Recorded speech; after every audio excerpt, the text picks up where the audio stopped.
The Forgotten Tale of the Romanov Dynasty. In the summer of 1918, in the small Siberian city of Ekaterinburg, there stood an unremarkable house on a gentle hill known locally as Voznesensky Prospect. To the townspeople, it was simply the Ipatiev House, a solid middle-class merchant residence built in the late 1880s by a retired mining engineer named Nikolai Ipatiev. Its thick walls designed to withstand the harsh Ural winters. Its high wooden fence added only months before to turn it into something far more sinister. A prison for the last emperor of all Russia and his family. For 78 days, this house would become the final stage upon which one of the most enduring dynasties in European history met its violent and meticulously planned end. The Romanovs had ruled Russia for more than 300 years, surviving wars, rebellions, palace coups, and the slow erosion of autocratic power. Yet it was here, in a dimly lit basement room, measuring barely 20 by 17 feet, that their story would be brought to a brutal and irrevocable close.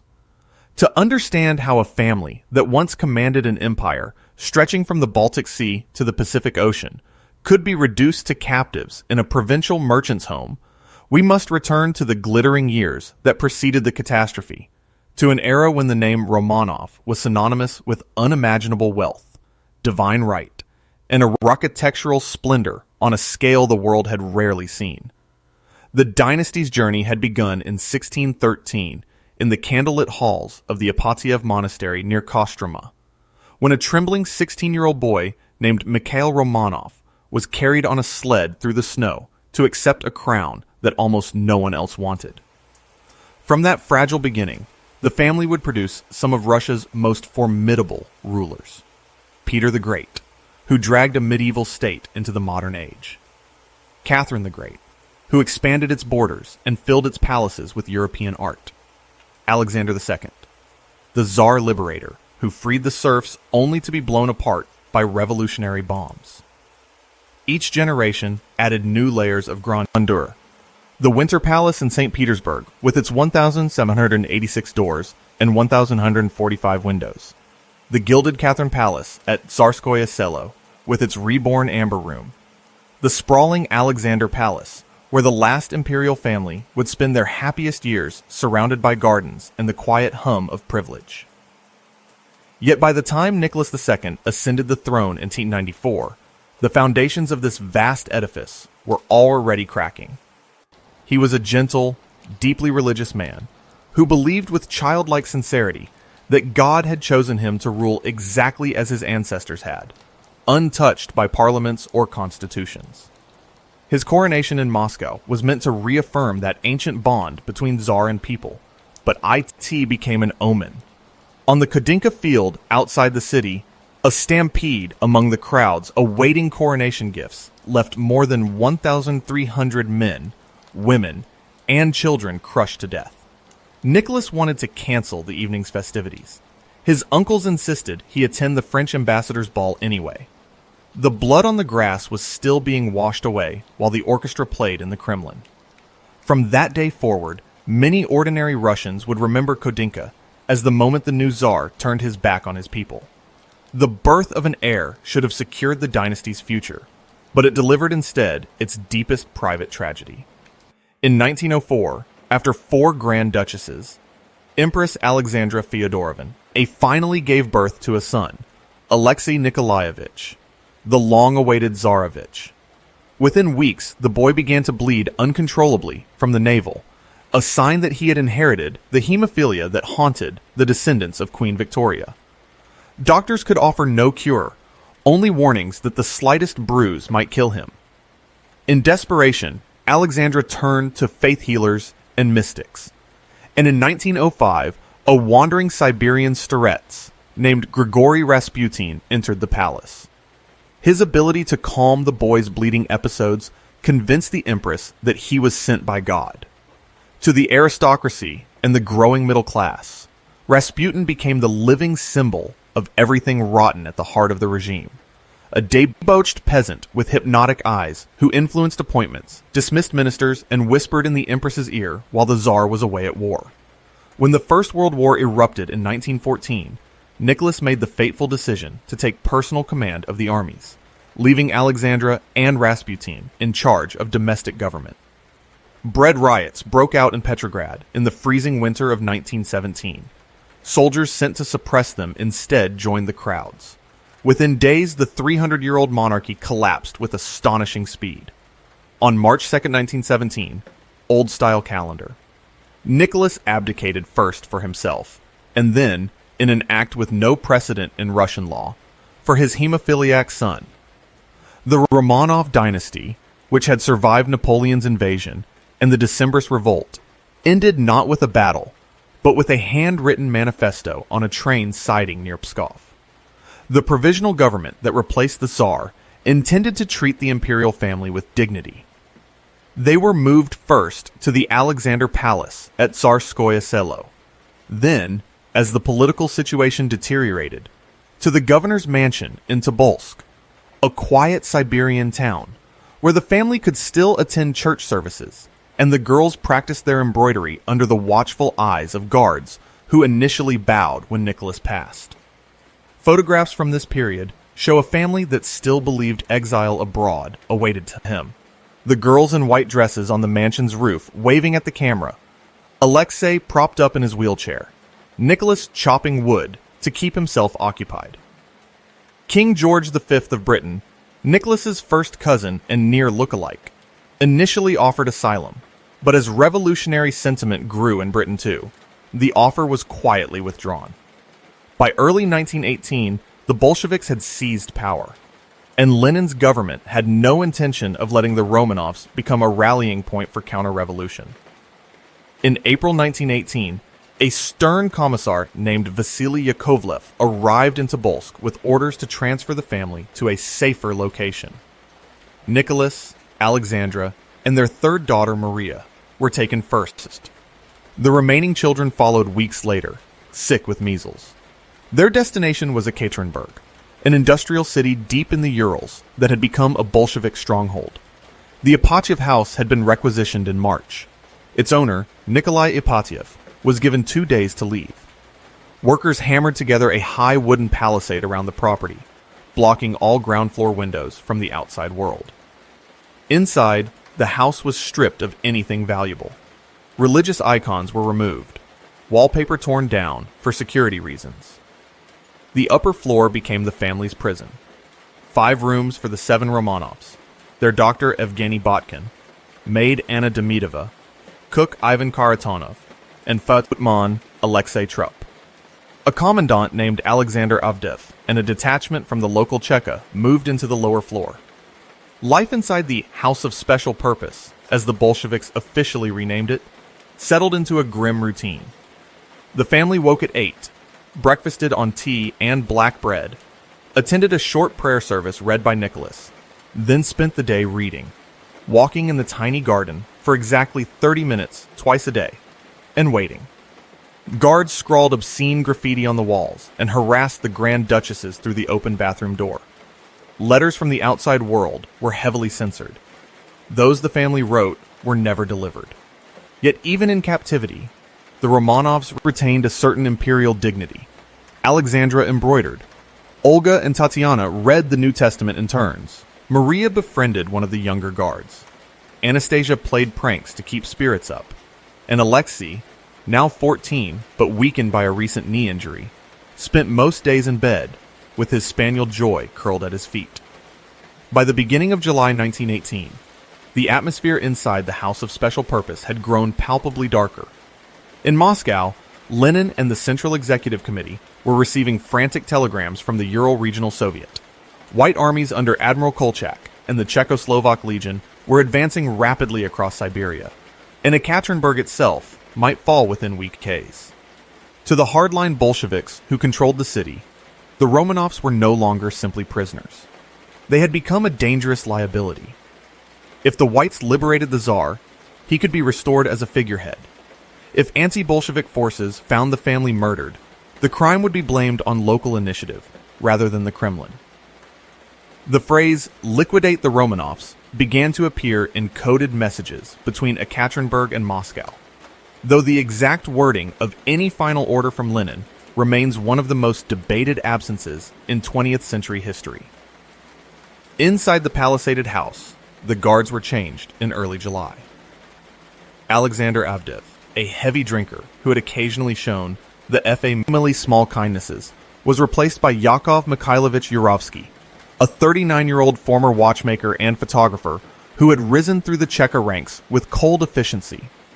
Yurovsky brought with him a new inner guard of 10 hand-picked men, many of them Latvian or Hungarian ex-prisoners of war who spoke little Russian and felt no sentimental attachment to the former monarchy. He immediately tightened discipline. The family's jewelry was inventoried and sealed, their daily walks shortened, the bell that summoned them to meals removed so they could be roused only by knocking. In his later memoirs, Yurovsky wrote that he found the previous regime too soft, and he intended to remind the Romanovs at every moment that their old world was gone forever. Yet even under Yurovsky's regime, traces of the old imperial dignity persisted. On July 14, 1918, the feast of Saint Vladimir, a priest named Father Storozhev was permitted to conduct a short liturgy in the house. The family knelt as always during the prayer for the dead. One of the new guards later recalled being unnerved by how naturally they dropped to their knees, as though centuries of ritual still lived in their bodies. When the deacon intoned "Peace be unto all," Olga, Tatiana, Maria, and Anastasia crossed themselves with the slow, deliberate gestures they had learned in the palace chapels of Tsarskoye Selo. For a moment, the cramped dining room felt almost like a church, until the guards brusquely ended the service and herded everyone back upstairs. 2 days later, on the afternoon of July 16th, everything changed. Yurovsky received a telegram from Perm confirming that a supposed white conspiracy to rescue the family had been uncovered, almost certainly a fabrication designed to provide justification. That evening, he gathered his squad and issued quiet orders. The trucks were arranged, the basement room selected, the squad rehearsed. At around midnight, the Romanov family doctor, Evgeny Botkin, was woken and told that the house might come under attack and that the family must be moved to a safer place downstairs. Botkin roused the others. Nicholas appeared first, carrying Alexei in his arms. The boy, weakened by his latest hemophilia episode, was dressed in a sailor jacket and long trousers. Alexandra followed, supported by Olga and Tatiana, complaining that there were no chairs in the basement. Yurovsky himself fetched 2 from an adjoining room, one for the Empress, one for the Tsarevich. The 4 Grand Duchesses came next in simple white blouses and dark skirts. Anastasia clutching the small King Charles spaniel Jimmy. Joy had been killed weeks earlier by a guard's bayonet. The retainers, Botkin, Demidova, Karatonov, and Trupp, brought up the rear carrying pillows and small bags that contained the family's sewn-in jewels. They were led down the wooden staircase and across a small courtyard into the house's lower ground floor, then through a series of empty rooms until they reached a corner storeroom whose single window had been boarded up and whitewashed. A single bare bulb cast a sickly light over the faded floral wallpaper and the bare wooden floor. Yurovsky asked them to wait while transport was prepared. The family arranged themselves as though for a photograph. Nicholas standing in the center with Alexei in front of him on a chair. Alexandra seated to the right. The 4 girls standing behind. The retainers along the wall. They had waited like this many times before. Formal, composed, patient. No one screamed. No one tried to run. At approximately 2:15 a.m. on July 17, 1918, Yakov Yurovsky returned with 11 armed men crammed into the narrow doorway and corridor outside. In his pocket, he carried a single sheet of paper on which he had written a brief announcement. He stepped forward, unfolded it, and read in a flat voice. In view of the fact that your relatives continue their offensive against Soviet Russia, the Ural Executive Committee has decided to execute you. Nicholas turned halfway toward his family, managed only the words, "What? What?" before the first shots rang out. The sound inside that tiny basement was beyond comprehension. 11 GUNS, 7 Colt automatics, 2 Browning pistols, a Mauser, and a Nagin revolver, fired almost simultaneously in a space no larger than a modest living room. The bullets ricocheted off the plaster, filling the air with a storm of dust and cordite, so thick that several executioners later claimed they could barely see their targets. Nicholas was hit immediately in the chest. He staggered back against the wall and collapsed over Alexei's chair, shielding the boy with his body in a final instinctive gesture. Alexandra had only time to raise her hand and make the sign of the cross before a bullet from Yurovsky's Mauser struck her just above the left temple, killing her instantly. The 4 Grand Duke Hesses and the retainers were thrown backward by the force of multiple impacts, yet the hail of bullets did not end their lives as quickly as the squad expected. The jewels sewn into the corsets and bodices of the Grand Duchesses, diamonds, emeralds, pearls, and ropes of pearls, acted as makeshift armor. Bullets flattened against the gemstones, ricocheted, or lodged in the thick layers of fabric. For several minutes, the room became a scene of indescribable chaos. Smoke so dense, the executioners fired blindly, screams and groans mingling with the endless crack of gunfire. One by one, the men stepped forward to fire point blank into the fallen. Demidova, the maid, survived the first volley, and T-ried to defend herself with a pillow. Bayonets were used to finish her. Anastasia's small spaniel Jimmy was shot and thrown still whimpering into a corner. Alexei, protected beneath his father's body, remained conscious longest. 2 bullets had shattered his legs, but he was still moving when Yurovsky stepped over Nicholas and fired twice into the boy's head at close range. When the shooting finally stopped, the floor was slick with blood and littered with spent cartridges. The air was unbreathable. Yurovsky ordered the doors opened and the squad outside to stand back while the smoke cleared. One of the Latvians, a man named Imre Nagy, vomited in the corridor. Pavel Medvedev, who had watched D from the doorway, later told white investigators that the scene looked like a slaughterhouse. The bodies were wrapped in sheets torn from the family's own beds, carried out one by one, and loaded onto a Fiat truck waiting in the courtyard. At 3 a.m., the engine coughed to life, and the vehicle lurched down the muddy track toward the Koptyaki forest 17 kilometers north of Ekaterinburg. The original plan had been to sink the corpses in an abandoned mine shaft, known as the Four Brothers, and at first everything seemed to proceed smoothly. The truck reached the clearing shortly before dawn. The bodies were stripped of remaining jewelry, doused with sulfuric acid, and lowered into the effluted shaft. But by morning, the water proved too shallow. Boots and fragments of clothing remained visible. Yurovsky, increasingly anxious as white forces approached the city, returned the following night with a new plan. The bodies were hauled out, loaded back onto the truck, and driven deeper into the forest along a cart track called the Moscow Road. Near the 184th kilometer marker, the truck became stuck in the mud. Exhausted and running out of time, Yurovsky made the decision that would both hide and ultimately reveal the crime. 2 shallow graves would be dug on the spot, beneath the road itself. The 11 bodies were stripped completely, the remaining jewels collected in a sack, clothing burned in a bonfire, fueled with gasoline and more sulfuric acid. Faces were smashed beyond recognition with rifle butts, particularly those of Alexandra and the girls, to prevent any possibility of identification.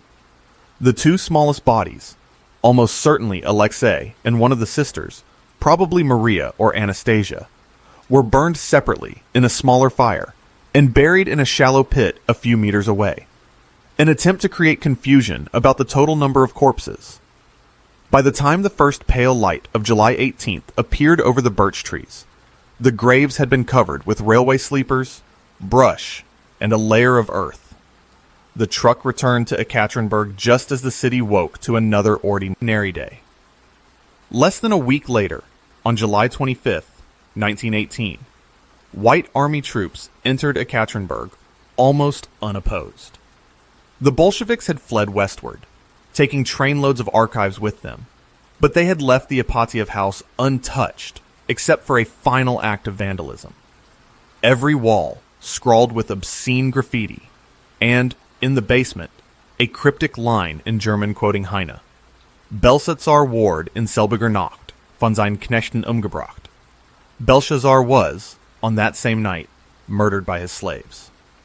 Investigator Nikolai Sokolov, appointed by Admiral Kolchak, arrived in February 1919 and spent months combing the house and the forest. He found fragments of burned clothing, a severed finger believed D to belong to Alexandra, a few pearls, and the mummified body of Anastasia's dog, Jimmy. But the graves themselves eluded him. In his 1924 report, he concluded that the bodies had been completely destroyed with acid and fire, a conclusion that would fuel decades of rumor and imposture. For 73 years, the forest kept its secret. The secret of the Koptiaki forest finally broke in the spring of 1979, not through official decree, but through the stubborn persistence of a handful of amateur historians who had spent years poring over Sokolov's published report, Yurovsky's memoirs, and the whispered memories of old Ural peasants. On the night of June 1st, 1979, a Moscow screenwriter and filmmaker named Gaily Ryabov, accompanied by geologist Alexander Avdonin, and a small team armed with metal rods and Sokolov's hand-drawn maps, located the grave beneath the abandoned cart track. What they uncovered over the following weeks was not the acid-dissolved nothingness Sokolov had imagined, but 9 relatively intact skeletons, arranged in 2 rows exactly as the bodies had been dropped from the truck 61 years earlier. Nicholas and Alexandra side by side, Dr. Botkin and the 3 retainers along the back, and the 4 Grand Duchesses in front, their arms still raised in the protective gestures they had made in their final moments. The discovery was kept quiet for another 9 years. In the Soviet Union of Brezhnev and Andropov, the very existence of the Romanov remains was politically radioactive. Ryabov and Avdonin photographed the bones, reburied them with quiet reverence, and waited. It was only in the spring of 1989, as Gorbachev's glasnost began to crack open decades of silence, that Ryabov published an article in the weekly newspaper, Rodina, revealing what they had found. Forensic teams were dispatched in 1991, just months before the Soviet Union itself dissolved. The clay-packed grave yielded buttons from naval uniforms, fragments of the ceramic flasks that had once contained sulfuric acid, and, most poignantly, the tiny skeleton of a spaniel curled beside the crushed skull of its mistress. Yet one mystery remained. 9 skeletons had been found, but the imperial family and their 4 retainers numbered 11. Missing were the bodies of the Tsarevich Alexei and one of the Grand Duchesses. For the next 16 years, the Russian Orthodox Church, exile organizations, and forensic scientists argued over the identity of the 9. Mitochondrial DNA extracted from the bones was compared with living relatives. Prince Philip, Duke of Edinburgh, a great-nephew of Empress Alexandra through the Hessian line, and the British Romanov descendants on Nicholas's side. In 1998, the results were conclusive. The skeletons were indeed those of the Tsar, the Tsarina. 3 of their daughters, Olga, Tatiana, and Anastasia. Dr. Botkin, Anna Demidova, Ivan Karatonov, and Alexei Trupp. The 4th daughter's skull, later identified through facial reconstruction and further DNA testing as Maria's, was initially misidentified as Anastasia's, giving brief oxygen to the old Anna Anderson claims before science finally closed that chapter.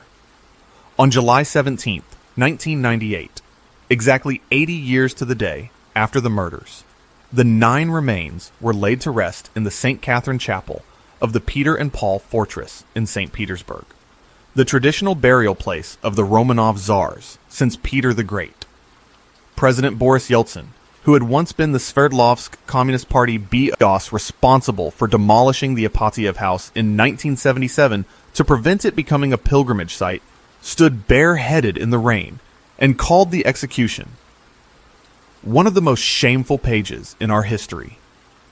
The Russian Orthodox Church, still cautious about the chain of custody under Soviet investigators, canonized the family in 2000, but refused to recognize the Ekaterinburg remains as holy relics until the last two bodies were found. That final discovery came on August 24th, 2007.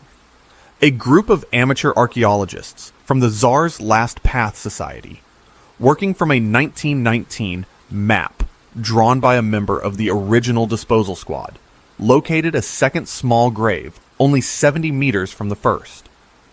Inside W are the partially burned bones of a boy aged approximately 13 to 15 and a young woman aged 18 to 22.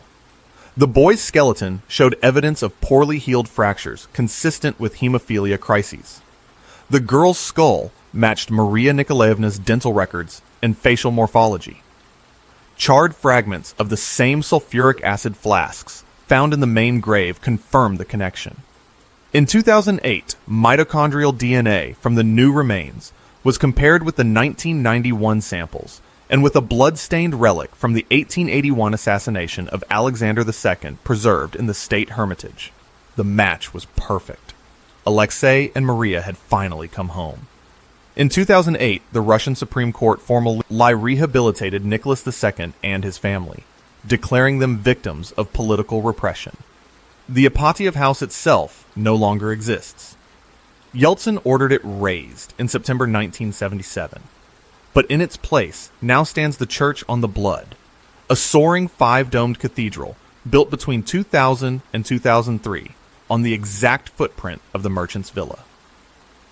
Every year on the night of July 16th to 17, thousands of pilgrims walk the 17 kilometers from the city center to the monastery of the Holy Royal Martyrs at Ganina Yama, then onward to the Porosenkov log clearing, where simple wooden crosses mark the two graves.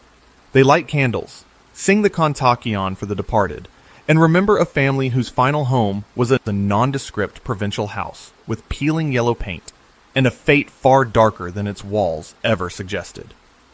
The Romanov dynasty, which began in the snow outside a monastery in 1613, ended in a basement in 1918. Yet, in the quiet birch forest where their broken bodies once lay hidden, something of their story has been allowed, at last, to speak.